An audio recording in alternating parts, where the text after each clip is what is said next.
Welcome. In this video, I'll show you multiple ways to approve leave here in Zoho People.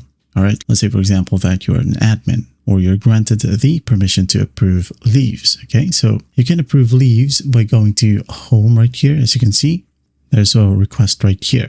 Okay, also, when you go ahead over to approvals, you'll see the same option. And when you go to the top right and click on the notification section, as you can see here, there will be the request.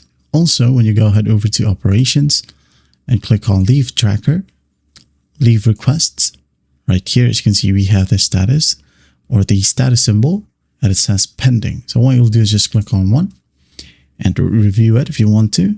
And then once done, you have the power to cancel the leave right here and also to approve and reject. Okay, just click on this option. Now, if you want to write in comments or any other details, you can go ahead and do so. If not, just go ahead and click on approve. Okay, and once that's done, as you can see here, status has now been changed to approved.